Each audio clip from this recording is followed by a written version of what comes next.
We are really, really fortunate to have Lauren Woolsey back with us this evening. Dr. Woolsey is an assistant professor of physics and astronomy at Grand Rapids Community College, where she's been on the staff since 2016. She now has a tenured position and teaches several sections each semester of introductory and descriptive astronomy, as well as physics. So Lauren, with a schedule like that, we really appreciate your commitment to GRAAA and coming back and to speak to us yet again. You've become one of our most popular speakers, and maybe the communication awards you've won over the years, particularly when you were in graduate school, has a lot to do with that, because she certainly is an excellent communicator, as you're just about to find out. Lauren also tells me that she's done some tutoring work for high school students, both in person and online, much of it when she was doing graduate work focusing on the physics of the sun, well, at Harvard. Yes, Harvard. Some of these efforts were directed at high-risk students in the Boston area. Can I also add here, if she can find time to do a little more practicing with the control pad, she's going to become a planetarium presenter for using the wonderful technology at the Chaffee Planetarium for classes. We had some sessions last week in which we tag teamed some, but next time I expect to just stand in the background and run the controls and let you do the talking. So get ready. Randy, you're next. Yeah, I'm back here. Okay. Yeah, we're going to work on you next. We've talked about it. While in graduate school, Lauren worked under a number of noted researchers in physics and astronomy, including Dr. Robert Kirshner and Dr. David Carbonell, I believe. Her excellence as a teaching fellow led to her becoming a recipient of the Bach Center Teaching Award.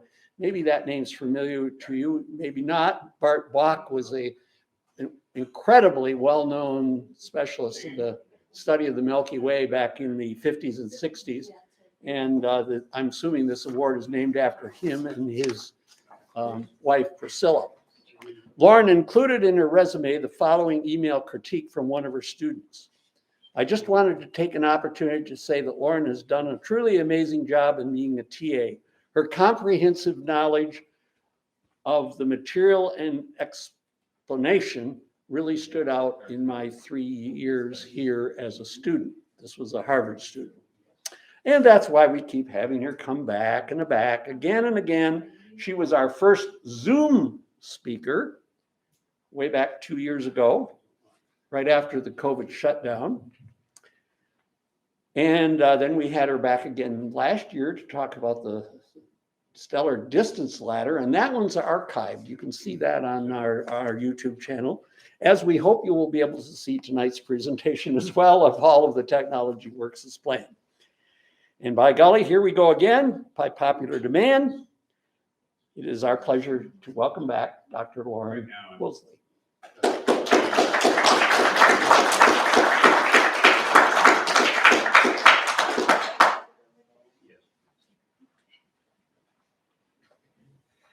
All right, so we're gonna have to bear with me a little bit because we're trying to give those on YouTube the opportunity to follow along with the talk, even though they can't see the slides at the moment. They have the slide link at least. And I can tell that the video is not even clear, but that's going to be good enough. Okay, so we're going to get started.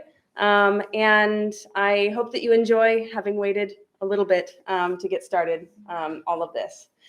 So the first slide here is the talk description, and that really is for those on YouTube who weren't able to see the preview from GRAAA. And so the structure of the talk, my goals for us to be able to answer, we're going to start by making sure we understand what defines an exoplanet, what it means to be an exoplanet, and how we got to that point. Then we're going to spend the majority of the time talking about how we find exoplanets. There are a lot of different methods that are used, and all of them are useful in their own way to find different types of data.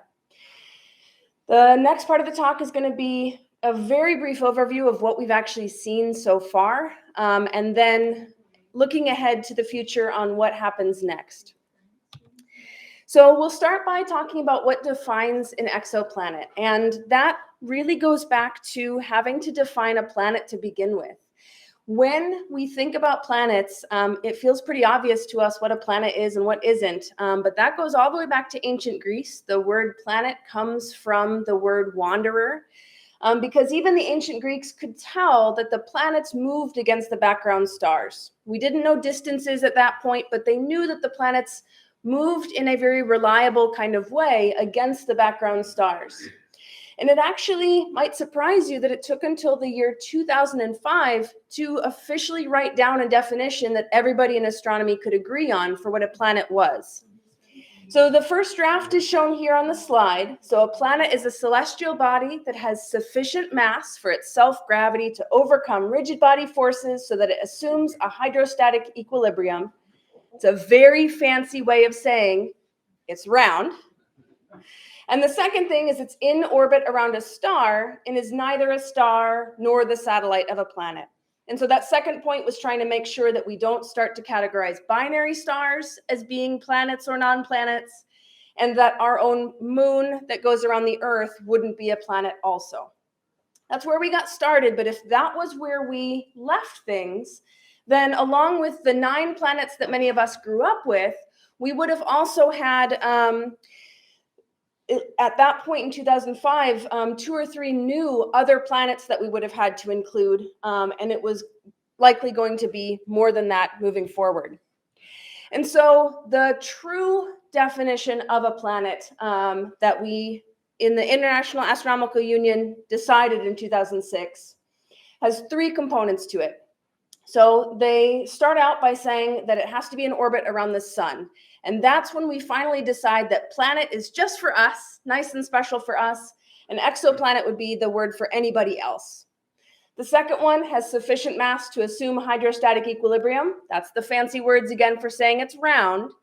And then the third is the new one that they added. And this is the really important one. And for those of us who are still sad that Pluto's not a planet, this is the kicker for it. It has cleared the neighborhood around its orbit. What that means is, to be able to be called a planet, it has to be the main gravitational thing in its entire path around the sun. And the big problem with Pluto is there are a whole bunch of different objects out past Neptune in what's called the Kuiper belt. And Pluto is one of many things that are all kind of vying for attention out in that region. And so with that new definition, we had 8 official planets. And if you look at a picture of those planets or a diagram that we're about to see in a moment, it will actually make quite a bit of sense to have just those 8. The 4 inner planets all have properties that are very similar to each other, and the 4 outer planets all have properties that are very similar to each other. However, by creating this definition of a planet, that's how we got exoplanets, but it's also how we got the term dwarf planet. That became a new definition also for anything in orbit around the sun and round. That's where Pluto got to be called a dwarf planet. So it got demoted to becoming a dwarf planet.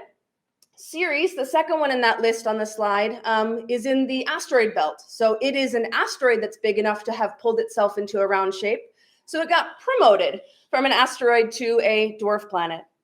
And then 3 more objects got added to that list, and that was really the things that had been discovered that prompted this need for a new definition. And that's Haumea, Makemake, and Eris. And all 3 of those are also way out past the orbit of Neptune in what is called the Kuiper belt. In the picture that's on the slide, all 8 of our planets, the blue orbits, they are all in the same plane. We know that plane to be the ecliptic. That's how we can find them in the sky. It's pretty easy to find them.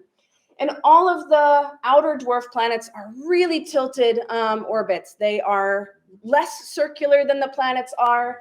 They are not in the plane of the of the disk of the solar system.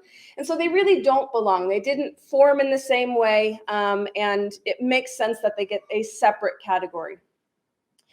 And one thing I'll note is certainly you can take pictures of any of the slides, but if anybody wants the link to the whole presentation, you can absolutely have access to that.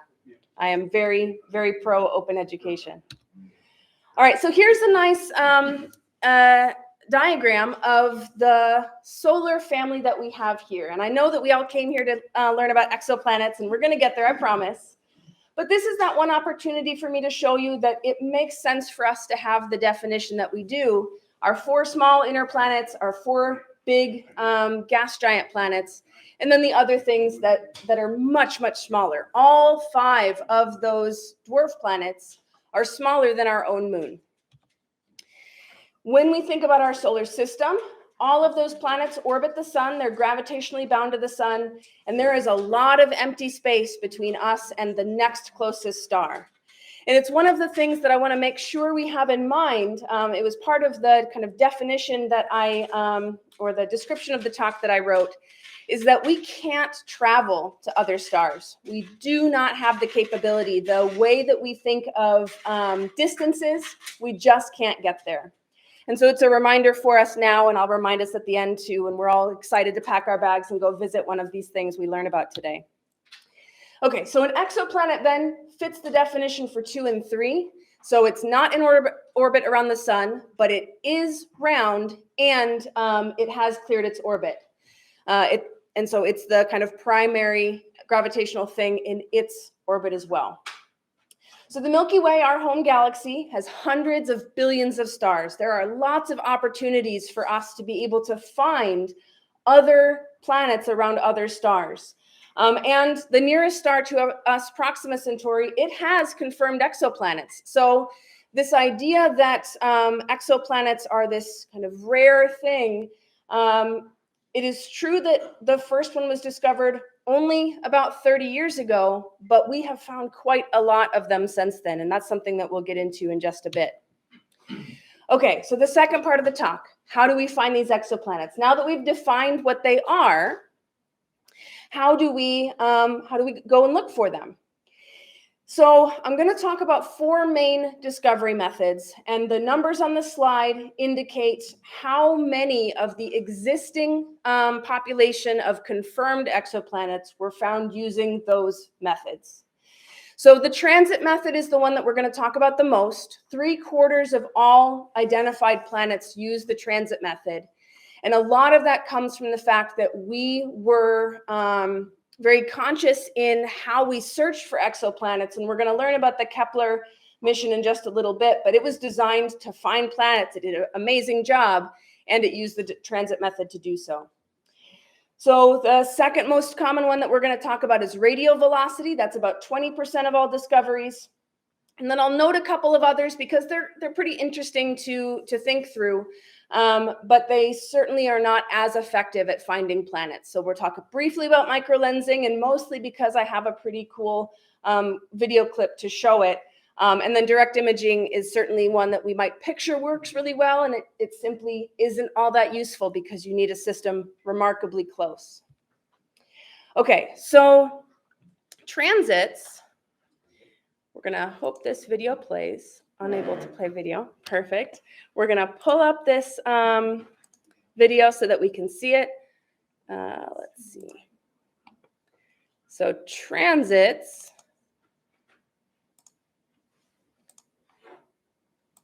Come on. I know you can do this because you're here. Okay. All right. I've got one other possibility for this. And it is,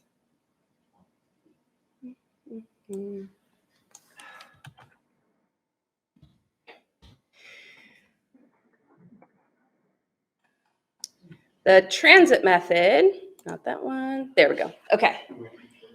Whew. So the transit method is basically saying how much light are we getting from a star? And we just watch that star for as long as we feel like. And every so often, we hope that we notice a difference. And that difference comes from when the planet goes in front of its host star. And there's a small dip in the total amount of light that we're receiving from that entire system. And it works really well. Yes? How much of a dip? Not a very big one. It's a small percentage of the total light from the star. It is easier to find very large planets. It is easier to find planets that are close to their host star because then you can find a pattern that repeats. But it is like a percentage, like from 100% of the light down to 99% of the light, that kind of question. You're welcome. If you have multiple planets, then you're going to get a pretty complicated system. You're going to get a pretty complicated set of these various dips, and it will look quite messy. And I was playing around in my office, and I made us an example set of 2 different planets in their orbits and the different dips, exaggerated for effect. And you might think to yourself, how can you know that there are 2 planets? Because there's quite a number of different shapes here. And the idea, we'll go back to our slides now. The idea is that when we're looking for multiple planets, we use computers to fold the whole set of data that we have. And when I say fold, we really are kind of looking for a particular pattern. So if you take this complicated picture and you fold it in half and into 8s, you get a very clear signal in that entire picture that is much easier to have very clear signal to noise, because now instead of a bunch of small dips that were kind of hard to notice, you've stacked them times 8, and you can imagine doing that. If you just keep watching the planet, you can just keep stacking and stacking, and that's how we really confirm that we have a planet. And if we go back to the original picture, we want to try to look for the other signal. So we do a different amount of folding, in this case 1/3, and we get that other pattern very nice and clear there as well. And that's not with paper, but that is what astronomers are doing to confirm that what they're seeing in these dips are actually real. And one of the things that's really important for us is that if we want to think about how to confirm a planet, you need at least 3 transits to make sure that it is definitely a planet. Because the first time that something passes in front of that star, you're going to lose some light, and that could be truly anything that is between us and that star. It could be some object that is nowhere close to either us or the star we're looking at. And so one dip in the light curve, that doesn't get on anybody's radar. 2 becomes a candidate, where now that you have 2, you know where to look for the 3rd, the kind of cadence for where to look for an additional transit. And once you get 3 or more, you are able to confirm that, yes, this is something that is repeating regularly enough that we can know when it's going to come back up again. Okay, so my guess is that none of these videos are going to play. So we'll go back and forth with the website I got them from. But radial velocity comes from the Doppler shift. Doppler shift is a really versatile tool in astronomy, and there are a lot of different uses. So with Doppler shift, if something is coming towards you, all of the light that you're receiving from it is slightly shifted to shorter wavelengths. And if that object is moving away from you, then all of that light is slightly shifted to longer wavelengths. It's how we figure out if actual things are moving towards us or away from us. It's how we figure out if stars are rotating, because half of that star is moving towards you and half of it's moving away. And if we have a planet that is able to kind of tug on its host star, we aren't able to get the light from the planet, but we are able to get the light from the star itself. And as the planet is kind of pulling it, as the planet is heading towards us, the star is kind of being pulled away from us. And as the planet is moving away from us, the star is being tugged a little bit towards us. And so we can see that pattern that, again, has to be consistent in a way that is orbiting something that isn't producing any light. And the details of that orbit allow us to figure out the relative mass between the star and the planet. Now, if you're thinking to yourself, that seems really hard to be useful, You'd have to have a very massive planet very close to the star. You're absolutely right. Almost all of the early detections that use the radial velocity method found what we call hot Jupiters, Jupiter-sized planets that were very close to their host star, and so they were hot, and the gas kind of expanded them to lower densities. In our own solar system, Jupiter does pull on the sun a little bit. The Jupiter-Sun center of mass is offset from the center of the sun in a measurable enough way. We are now at the point where our technology would be able to detect Jupiter in a Jupiter-Sun analogy somewhere else in the universe, somewhere else in the galaxy specifically. We wouldn't be able to use the radial velocity for any of our other planets. It's too small of a signal. All right. So then the next one is related to radial velocity. And the reason I want to point them out together, where are they? The reason I want to point them out together is because it's the same kind of system where it's pulling on that object.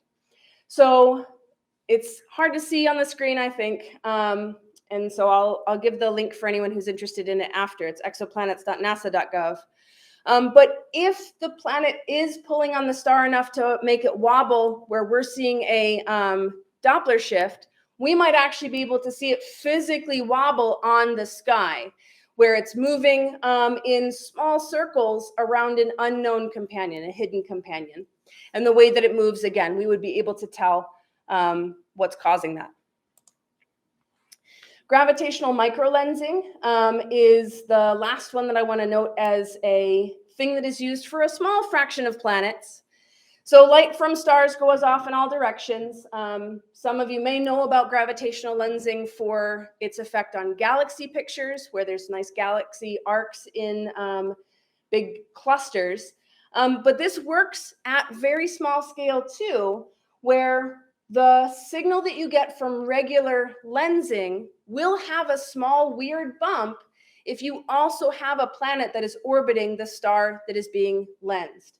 And so in the bottom right of this GIF that keeps replaying, there's a small spike, and that is the signature of the planet. It's hard to do, but it has been done. And this is the kind of thing where those detections are a little bit more luck than a active search. All right. So the last one that I wanted to note, I think I said the last one was the last one, but this is the second to last, is direct imaging. So direct imaging, stars are very bright. We can't see planets if the stars are in the way, but we can cover up the star. And if there is a planet there, then it will have a view that does come up once you have covered up the star entirely. This is something that we use quite often to study the solar corona. We cover up the whole entire sun with our spacecraft. We have a just big plate that covers up the sun's disk so we can study everything around it, rather than having to wait for a solar eclipse, because that's how we used to have to study the solar corona, is just wait around for a solar eclipse and go travel to it.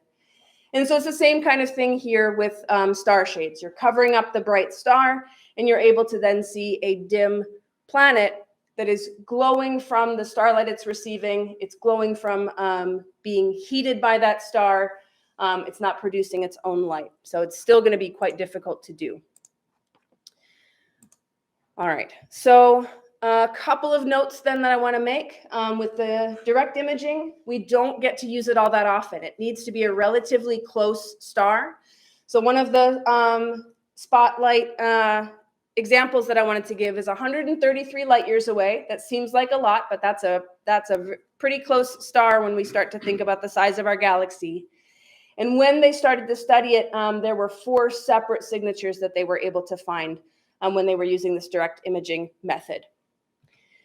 Not quite the same as direct imaging because we aren't actually covering up the star shade, but as our radio technology, our radio telescope technology gets better, We're going to see more of these examples where this is TW Hydra. It's less than 200 light years away. And this is from ALMA, the big radio telescope array in Chile. And what we're able to see are planets that are forming. So they're sweeping up all of their material in the big orbit that they make around the star. And we're able to see the gap in all of that gas and dust in the star that's also still forming. So this is a protoplanetary disk that we're looking at, but we're actually able to see the gaps that those planets are creating. So pretty neat overall. When we look back at those numbers that I quoted before, we probably were able to do some quick math and realize that they don't quite add up to 100%. There are many other methods that are used that are just not very effective. So there's something called transit timing variations that tends to be used to be able to confirm something that's already been found with a different method, where the planets are tugging on each other in the same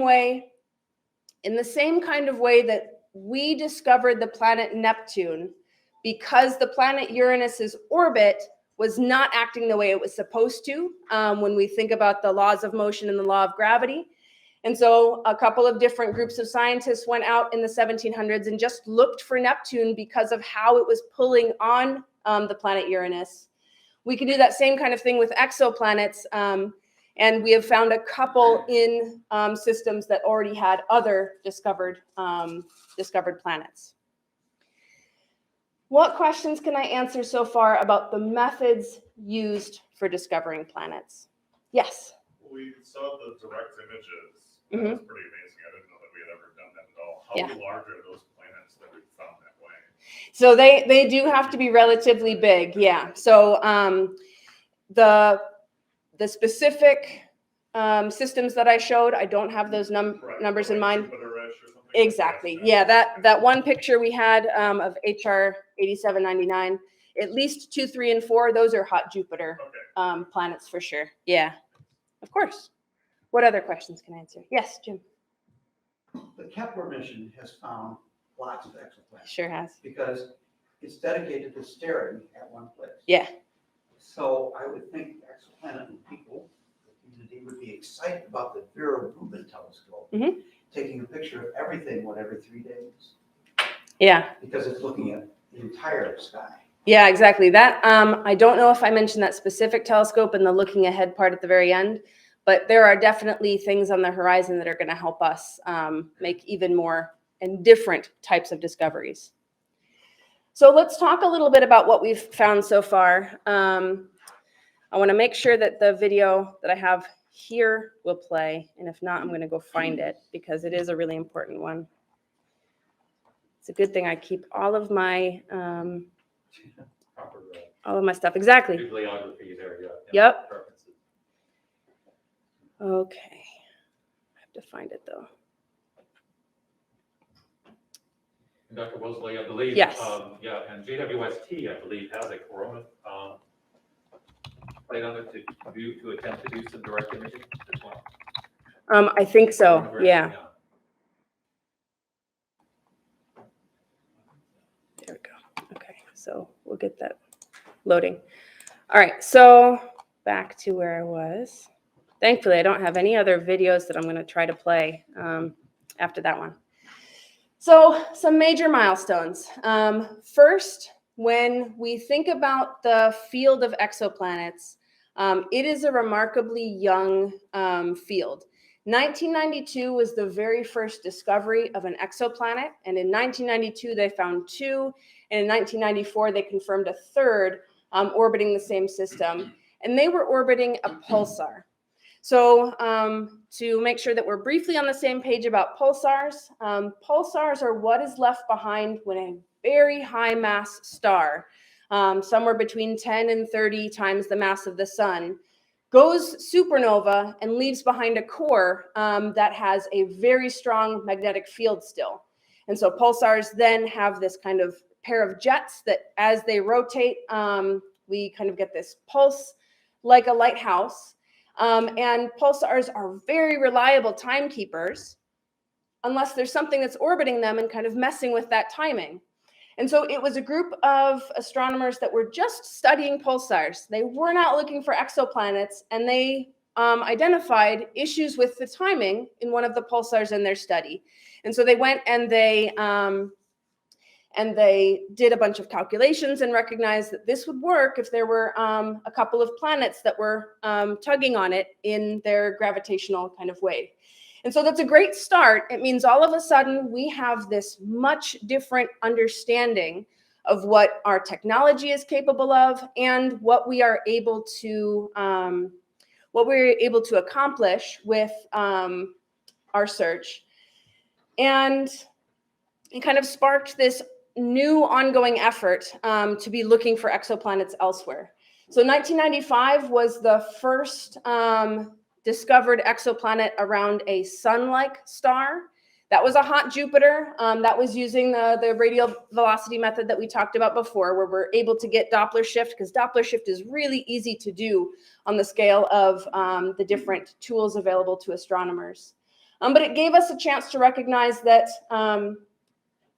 we can have planets around stars like our sun, even if it wasn't a planet like our Earth, which is really the thing that is the holy grail in exoplanets, is trying to find the perfect analog to the Earth-Moon system, or the Earth-Sun system.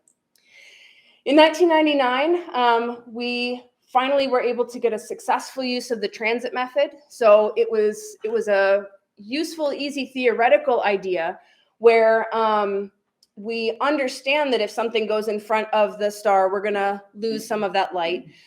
Many of you probably know and remember the transits of Venus that were from the last couple of decades, the transit of Mercury, which was in the last decade or so. We know that planets go in front of stars, and then it blocks a little bit of the light. We've seen it. And so that was the first time that it was successfully used, was 1999.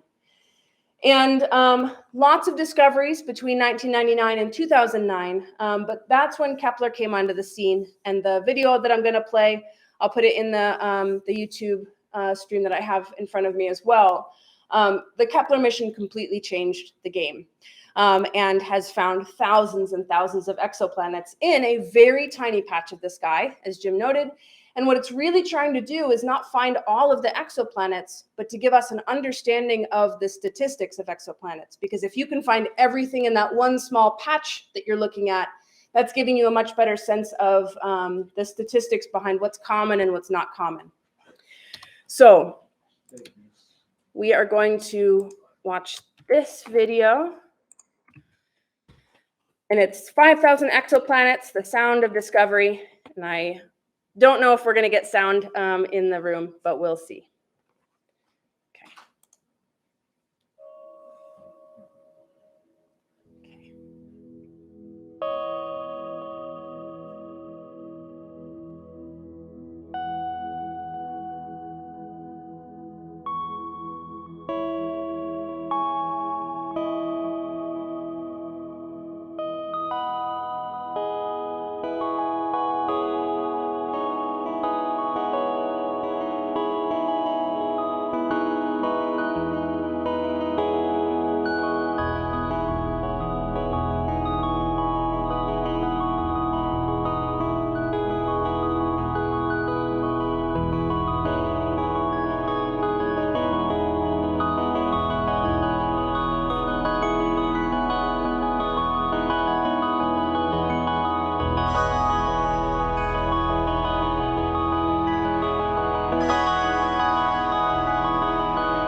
I'm going to pause it there, and I'm going to have us watch it again because it's only a minute. And now you have a sense of what you're looking for. But I want to point out a couple of things. So even in this paused screen, you can see where the Kepler field of view was. It's completely covered in those purple circles. There's also a kind of big grouping in the center of the galaxy disk. Those are all of the microlensing, because there's lots of stuff. There's lots of physical stuff between us and the center of the galaxy. So that's our best chance at the microlensing. And so the colors are the different methods of use. And I'm going to bring it back, not all the way to the very start, because it started slow. Everyone was like, what is she going to show us? But once we start to see things happen, and I want you to notice when the Kepler discoveries begin, because it was launched in 2009, but that doesn't mean it starts to find things in 2009. And then I'm going to point out one other thing when we get to it. So let's start roughly there.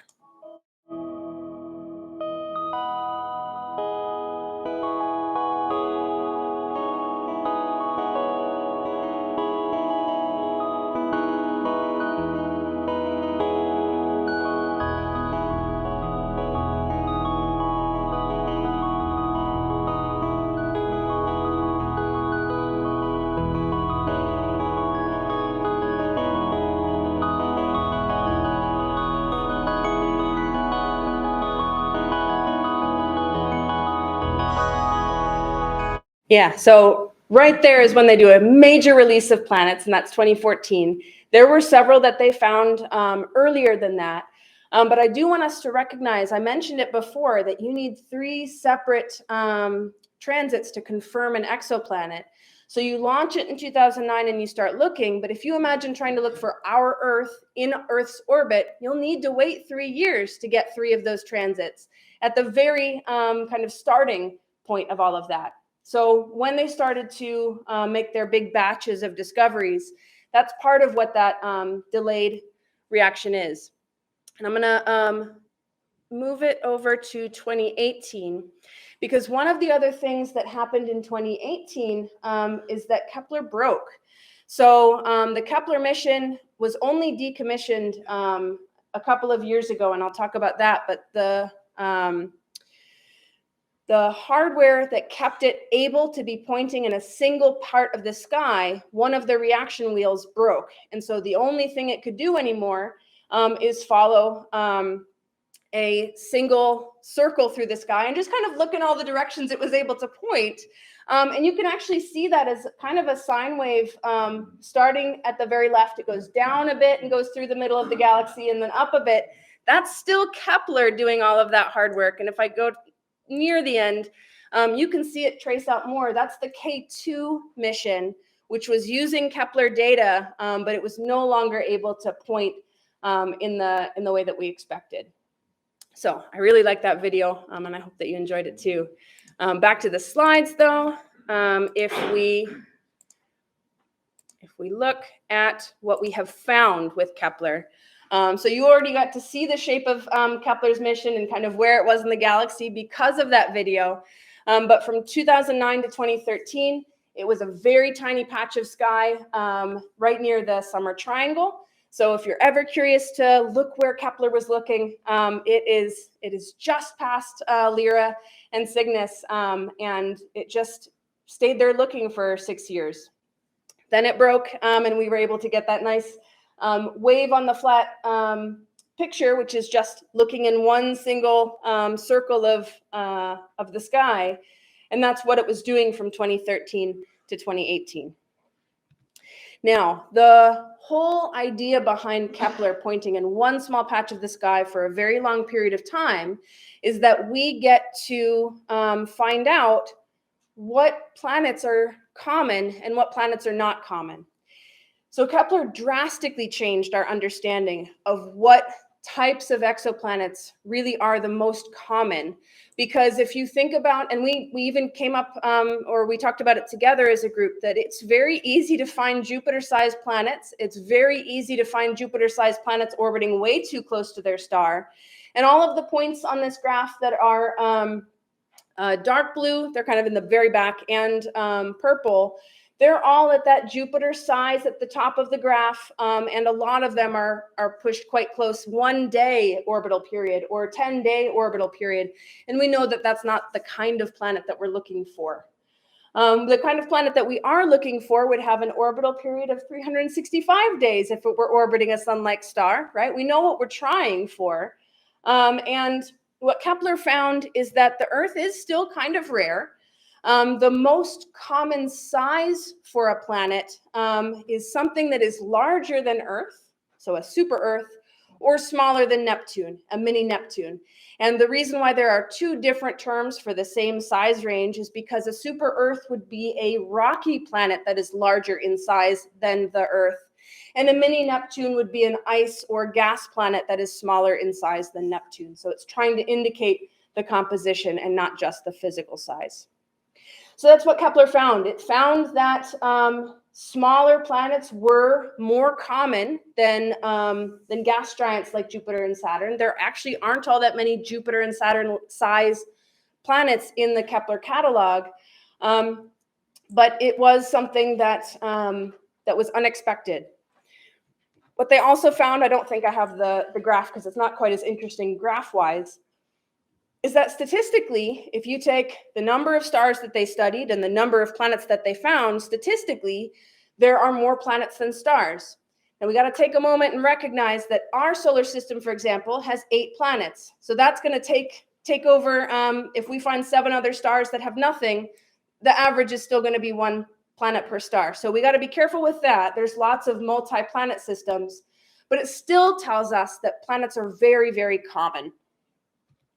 When we look at planets that are discovered, one thing we do want to recognize is that there's something important about our search for an Earth-like planet, and that's the habitable zone. So we know that here on Earth, sometimes it gets cold.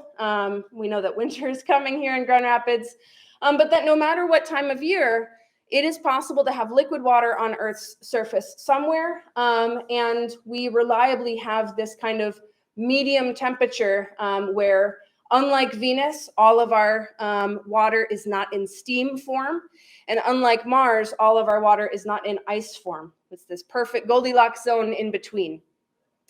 That zone is based on a couple of factors, the single easiest of which is how hot our star is. If we're looking at a hotter star, we're going to have to go further away before it's that nice, safe place to be.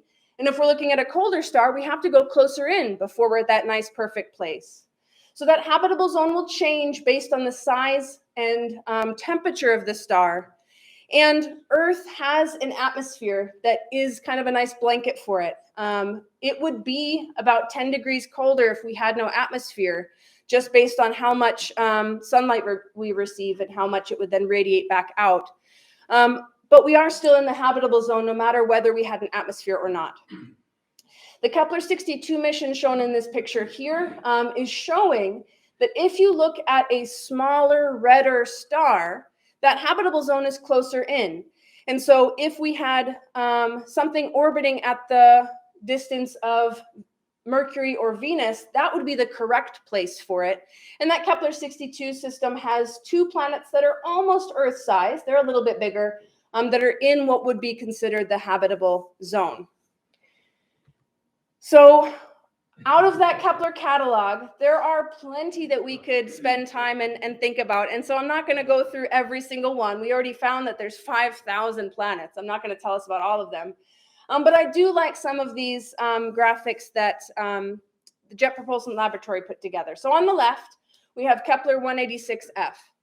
Kepler-186f is orbiting one of those smaller, redder stars that we talked about. And if we think about our plants here on Earth, our plants are green because the sun, the type of light that the sun produces is a nice smooth curve. It's a black body curve that peaks in green wavelengths. And so our plants on our planet, our plants are kind of designed to be able to get as much sunlight as possible. And so if we had plants around a red dwarf star, they might all be red, or a lot of the kind of deeper astrobiology thinking is that they might even be black to try to get just as much light as possible from that weaker, colder star. But on the tagline on that left one is where the grass is always redder on the other side. On the right side, the picture there is showing Kepler-16b. So Kepler-16b is a planet that its orbit is far enough away from a binary system that it is gravitationally bound to the pair rather than to one or the other of the stars. It is absolutely possible for a planet to orbit one single star that is in a binary system This one orbits far enough away that it goes around both of them. And the tagline there is where your shadow always has company. And it's a little bit like Tatooine. Exactly. A couple more, and these are not from the Kepler system. On the left, HD 40307G, rolls right off the tongue. It has 8 times the mass of Earth and twice the volume. And so they're imagining that it might be quite fun to go skydiving there, where it's way more intense than skydiving here on Earth. So experience the gravity of a super Earth. And on the right side is a planet that was discovered not in the Kepler catalog, and actually not with any of the standard methods that we talked about. It is actually floating around on its own, very sadly. And it was found because it emits a small amount of radio and infrared light. Jupiter glows in the radio and infrared as well because it's warm enough. And this would be a star that is all on its own, but still glowing from the heat of its formation. And they know that it's small enough in mass that we can't call it a brown dwarf or any other object. It would be a planet that's all on its own. All right. The one last kind of spotlight that I want to highlight for the things that we have found is the TRAPPIST-1 system. So the TRAPPIST-1 system is amazing. When it was discovered, the press release, I stopped all of my class plans for that day, and we just had the press release going on the screen, and it was pretty fun that day. But TRAPPIST-1 uses the transiting method. That's the TR in TRAPPIST. I don't remember the rest of it offhand. But it was the first discovery of this relatively new program, which is focused on red dwarf stars. And the reason for that is we talked about the closer in habitable zone. It means we can be less patient. It'll be able to go around faster, and we'll be able to collect those transits a little bit quicker than waiting years and years. And TRAPPIST-1 found 7 planets around this one small star. And that entire system is well within the orbit of Mercury. But again, the star itself is very, very low temperature. And so we're not talking about things that are orbiting too close. We're not talking about hot Jupiters. We are talking about Earth-sized planets in what would be, for 2 of them at least, the habitable zone of that type of star. I like at the very top, and it's a little hard to see on the projector, but it shows Jupiter and where the Jupiter moons orbit. And that very first planet that is orbiting that star is where the Jupiter Galilean moons are. So that's very, very close. But if any of you have consistently watched Jupiter over the course of several nights or weeks, we know that Io takes only 2 days to go all the way around. These are planets that are going around on the order of days and months and not the order of years. When we look at those planets in detail, because at this point they've gotten a lot more follow-up. When they first had the press release, they had not done enough follow-up to have both masses and size, so we didn't know their densities.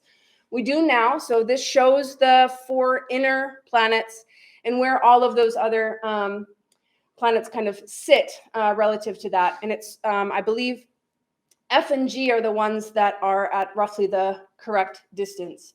And so they are roughly the density of Mars and smaller than Earth. All right. And out of those 5,000 planets that have been found, like I mentioned, the most common type of planet is not a size that's found in our solar system. It's that super Earth mini Neptune size. And that's, in this particular picture, identified as super Earth. So it's about 1/3 of all the planets that are found. Otherwise, this includes all of the different discoveries, not just Kepler. And we talked already about the fact that it's easier to find bigger planets. And so Neptune sizes and gas giants like Jupiter or Saturn have been easy to find. And so out of those 5,000 discoveries, about 1/3 are gas giants, about 1/3 are Neptune-like. And there's that small sliver of 4%, which are the ones that we're really trying for, right? Planets that look like ours so that we can find that analog that everyone's been searching for. All right. So the next question, the last question of our talk is what happens next? What's on the horizon? Are we just going to kind of keep racking up numbers and hope that we find something cool? Well, first, I do want to mention several of the recent spacecraft or upcoming as well. So the Transiting Exoplanet Survey satellite, that has been putting out press releases with new data, and it is the successor to the Kepler program. So it was launched in 2018, and that is when the K2 mission, they said, okay, we're gonna turn off the lights and head home. Tess is gonna take it over from here. We know that James Webb launched just last year, and I'm gonna show one of the reasons why it is part of this exoplanet discovery idea. The Nancy Grace Roman Space Telescope, the Vera Rubin Telescope, these are things that are coming up that will be able to contribute our understanding of exoplanets. In terms of James Webb, I know that we're still kind of amazed and baffled by, was it today or yesterday, the Pillars of Creation. Beautiful, beautiful picture. When they did their first press release of the 5 things, this was one of those 5 things, and it's not pretty, but it is pretty impressive. So this is a spectrum of an exoplanet. It's not the star, it's the exoplanet itself, and it's the atmosphere of that exoplanet. And so there are spectral lines that show the presence of water. Because it's this hot Jupiter, that's water in steam form like Venus, so it's not actually useful liquid water like we might expect. But we know that we can do this, and as James Webb has more time available to it, it will be looking at the spectra of planets and try to see what they're made of, because biosignatures are a really big deal. One thing I will note while we're kind of thinking about this potential next step, the presence of O2, of free oxygen, is a biosignature, because O2 molecules react with a whole bunch of different things. And so the only reason that our atmosphere has oxygen in it, so we can breathe, is because there are plants and bacteria and algae that are constantly producing it, because otherwise it's just going to react with stuff and we won't have O2 molecules anymore. So if we get a spectrum that has O2 signatures in it, that's a big deal for us. It means that there is something biological, we think, that is producing that oxygen. The other big thing to have on the radar is exomoons. So we know exoplanets, and now we want to think exomoons. Makes sense what they probably are. But if we think about our own solar system, for example, if we think about the places that are potentially habitable within our solar system, we pretty much have the Earth, maybe under the surface of Mars, and then the next best choices in our solar system are actually moons around Saturn and Jupiter, moons that are big enough, that have potentially subsurface oceans like Europa does. Titan has liquid methane on its surface. And so sure, we have found all of these hot Jupiters, but if those hot Jupiters have moons, that might be a place where real, actual, habitable situation could be. And so Dr. David Kipping leads the Cool Worlds Lab, has a fantastic YouTube channel. I highly recommend it. And he's been on the hunt for exomoons for a very long time. And the very first candidate, so not confirmed, but candidate, is from this year. So this really is kind of the breaking and bleeding edge of what's coming up in exoplanets, because Tess is going to give us a lot more of the same and give us even better data and statistics and find those cool Earth-like analogs. But this would be a new breakthrough and something that we have not otherwise seen before. But I do want to end with the reminder that no matter what we find, and no matter how close we get to the Earth-Sun analog or a rocky planet in the habitable zone kind of thing, we're not going to be able to go visit. There's no place like home. When we think about the nearest star to Earth, Proxima Centauri, it has an Earth-sized planet. That's awesome. We know about it.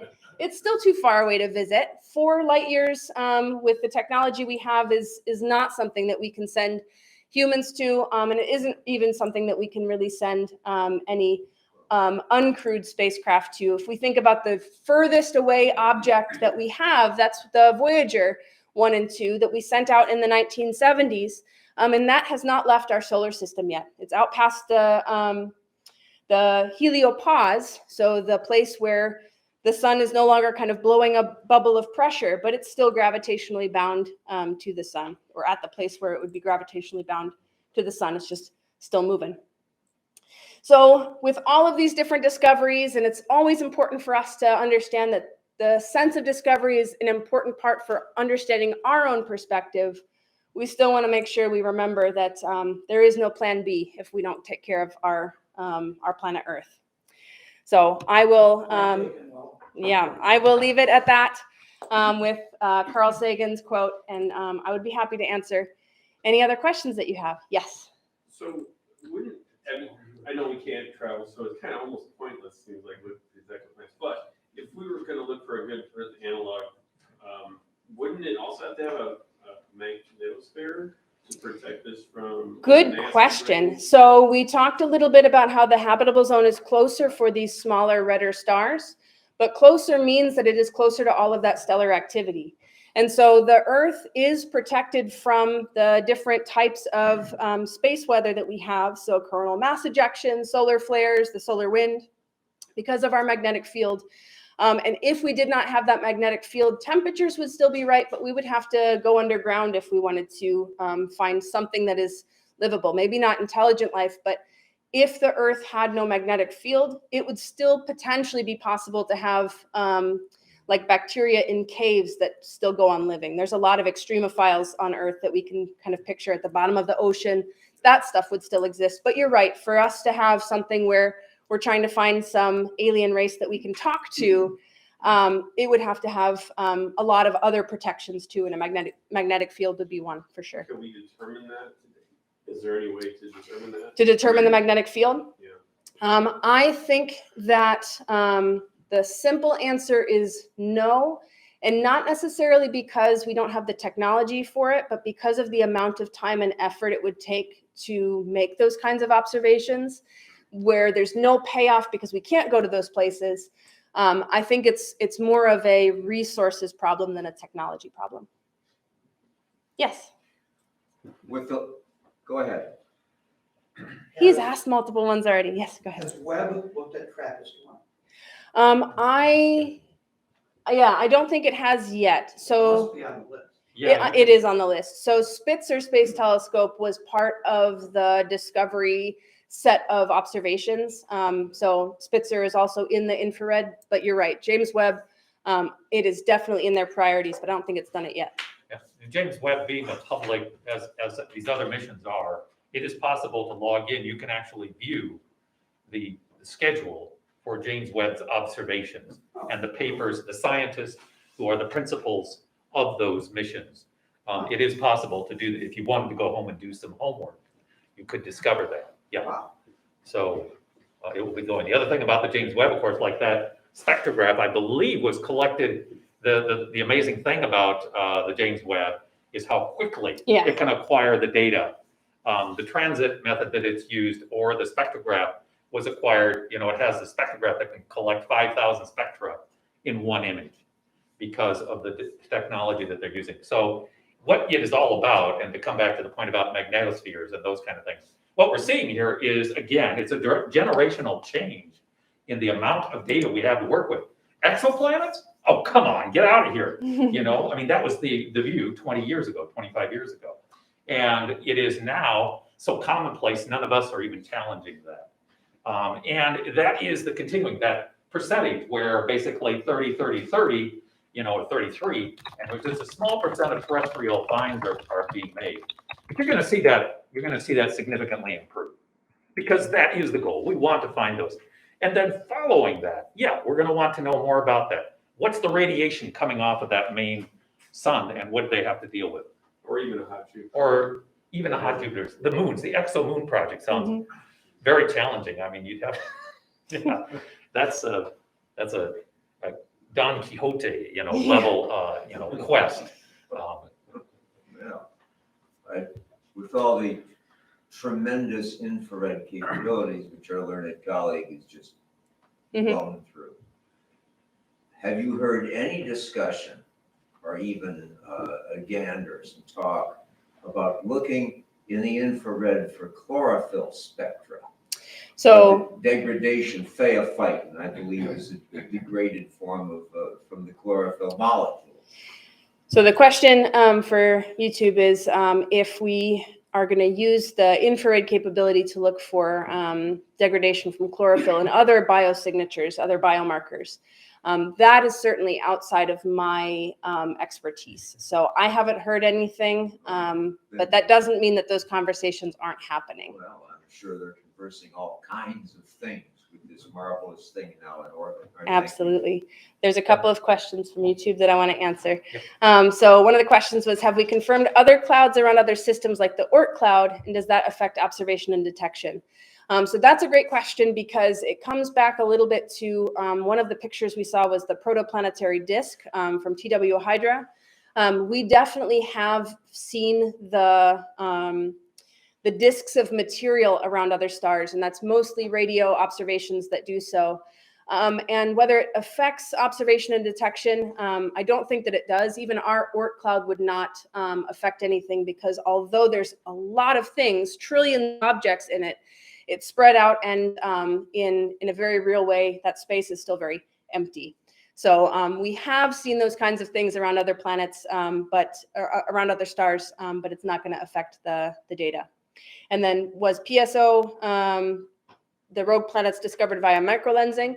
And I don't believe so, because microlensing really does need a bright star, so you actually see some light, and then you're getting a small signature off of what you expected.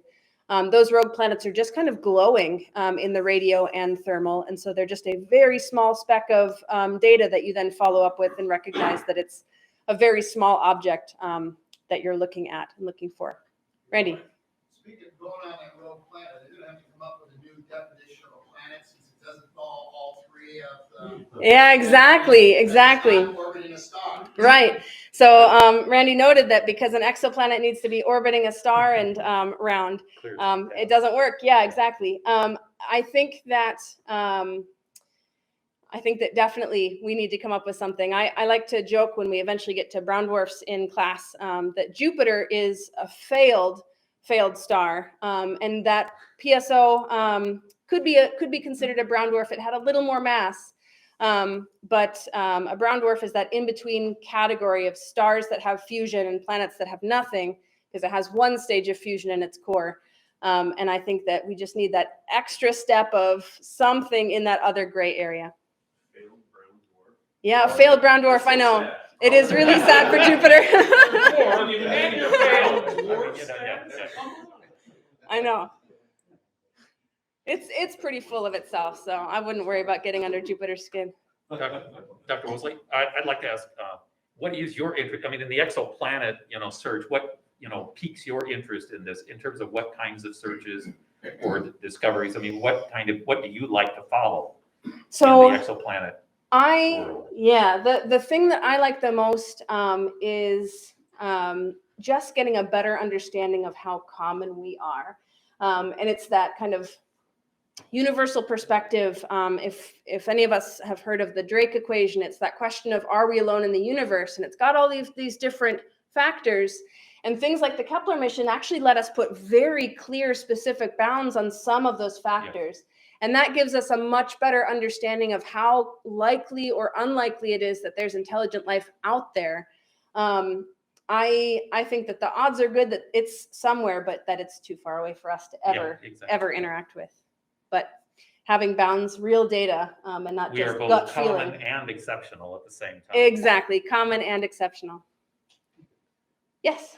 On that video that we watched earlier of the sounds of discovery, Yeah. I noticed that like the first 400 or 500 were all radial velocity, despite the transit method being far and away. Yes. What's discovered more planets than anything else. But it seems like if you were giving this talk 15, 20 years ago, you'd be talking about radial velocity. And there's this little thing called transit, but we haven't found much using that yet. So what changed that take off so? So with the radial velocity method, in general, and this is a very broad stroke statement, those were things that were discovered not by accident, but because we were already studying these different stars, and we had star catalogs where because I mentioned before, we're already doing Doppler shift with so many different things to track star motion, and to get the rotation rate, that once we recognize that, hey, this data we're already trying to collect for other science reasons can also show us if there's this stellar wobble. It really is the convenience aspect to it. Yeah, I was just wondering if it was like resolution. Okay, now we can, now it's like easier to do this method instead of that, now that we have this technology instead of that. Well, on to this point, could you speak to, I mean, there's the European Space Agency and the Gaia mission and its incredible catalog. I mean, they've now made for public release, there's a couple billion stars in its catalog with radial velocities and positions. Mm-hmm. And the growth of cloud computing has also occurred, so that they can take terabytes of raw data and put them through the algorithms looking for, even if they find 1,000 after they've done, 100 hours of supercomputer or cloud computing work. Yeah, so what you're going to see is this pace of discovery continuing to accelerate. But yeah, so the Gaia mission is trying to track location and movement of hundreds of thousands, billions of stars, and that data is in a catalog, and so anyone could get that data and start to do that kind of analysis because it's already been collected. And in the end, that's what it was. Is the Kepler mission had to be designed because that light curve looks really boring unless you're trying to find an exoplanet, because it's just, yep, that star is still the same brightness. And the Kepler catalog, in the same kind of way that you get some accidental discoveries from what you're getting, the Kepler catalog also is tracking variable stars and nova and other things that change in brightness. They have a very different shape of the light curve.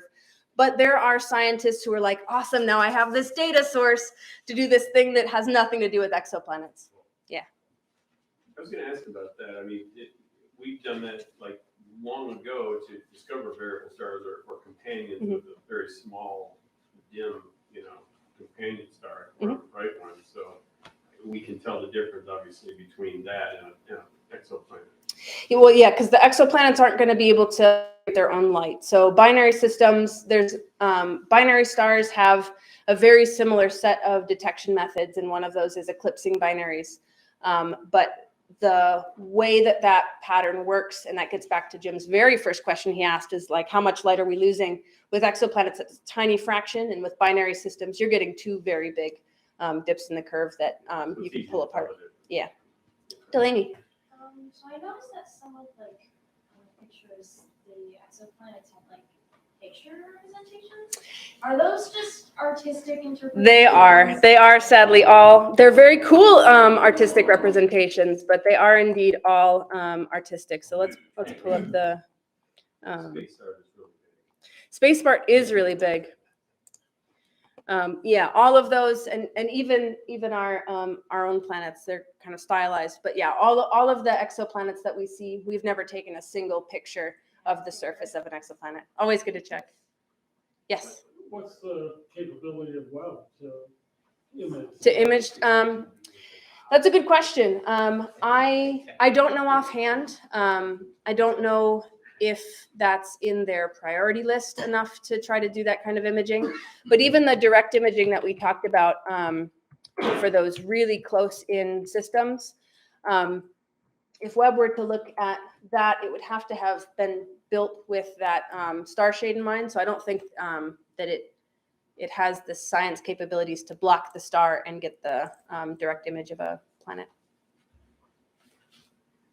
I think I have a question for the House.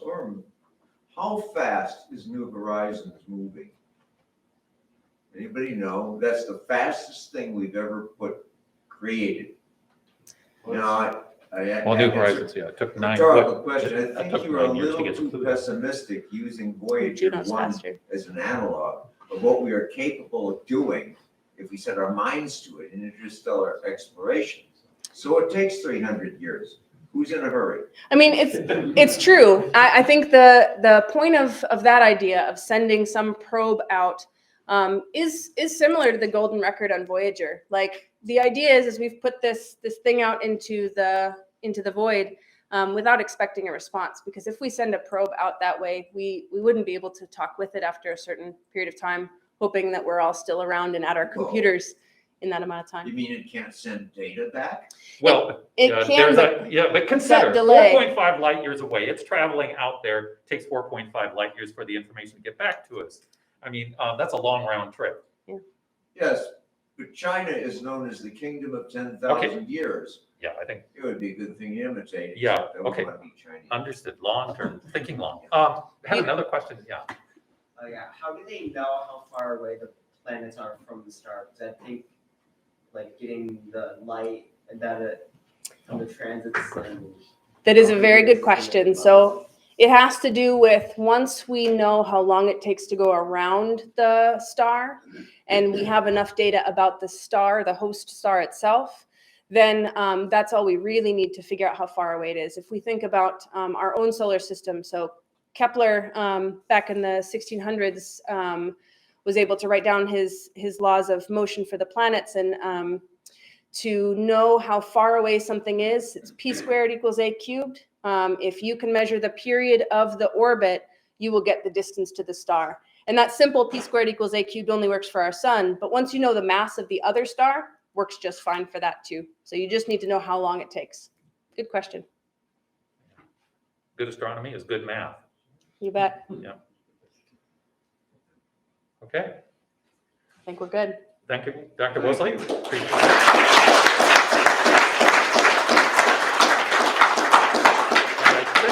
Yeah, I think we'll go ahead and we'll log out of the YouTube stream. And stream? Yeah. Okay. Thank you. And we will be posting, we'll at least have the